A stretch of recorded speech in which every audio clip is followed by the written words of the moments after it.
Hi everyone, this is Linus, and in this episode we're taking a look at a super rugged yet cheap number one X6800 smartphone.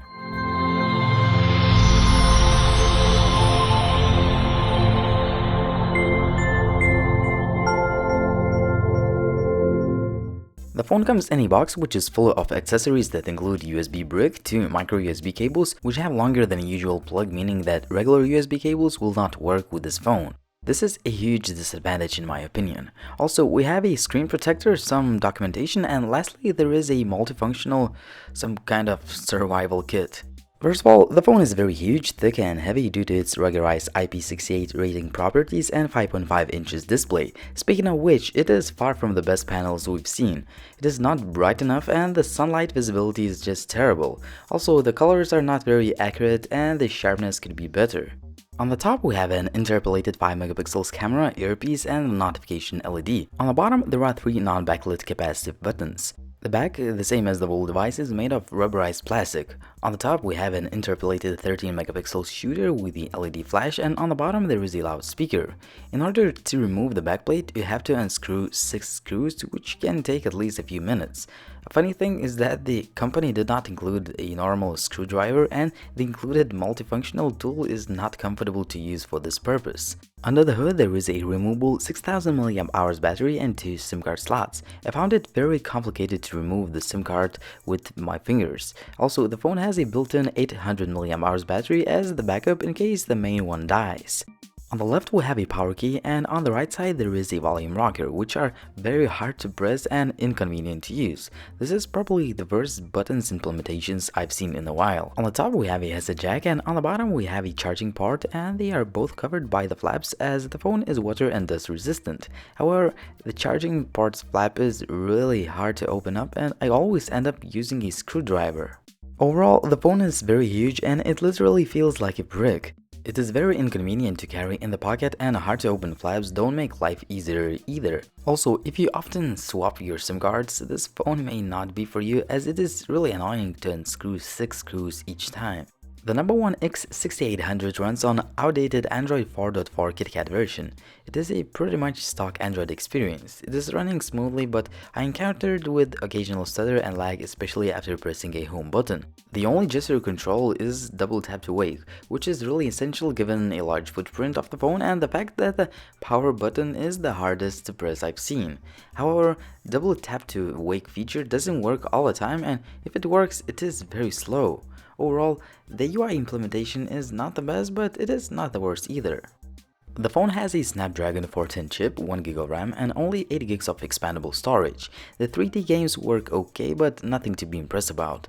There are skipped frames, a bit of stutter, and the graphics don't look good.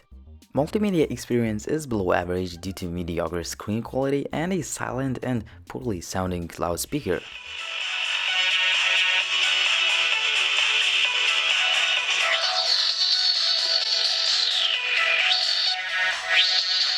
The 13 megapixels interpolated camera does not impress. While it can take some usable images for social media, most of the shots lack in details, sharpness, and the sensor sometimes struggles focusing and so on. Video quality does not impress either. The connectivity options like GPS, Bluetooth, and Wi-Fi seem to be working fine. However, the call quality is disappointing as the earpiece could be louder and the quality of sound it produces does not impress at all.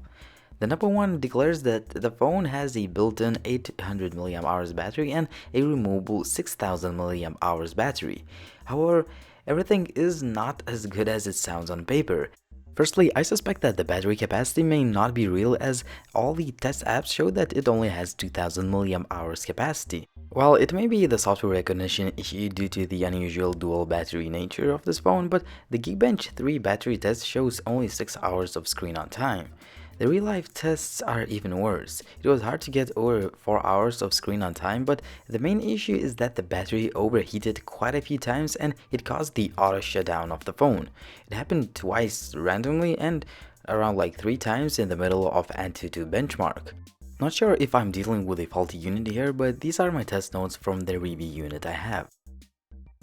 The number one X6800 is a super rugged phone with IP68 rating with waterproof, dustproof, and shockproof properties.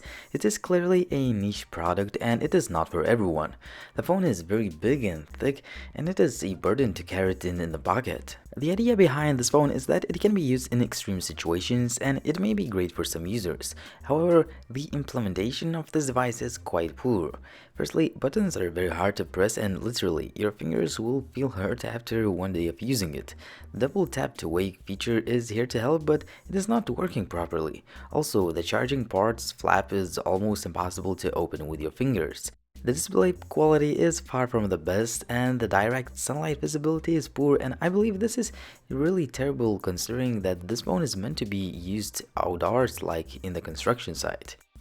My biggest disappointment was the series battery issue, which not only under-delivers in real life but also overheats, which causes auto shutdown of the phone.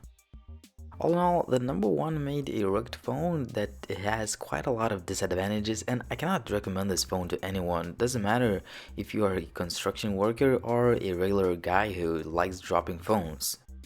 It was Linus from Gizmo China, and thanks for watching. If you like this video, please hit the like button and subscribe to Gizmo China's YouTube channel. Also, please visit gizmochina.com for all the latest and greatest Chinese tech news and other reviews. See you in the next video soon.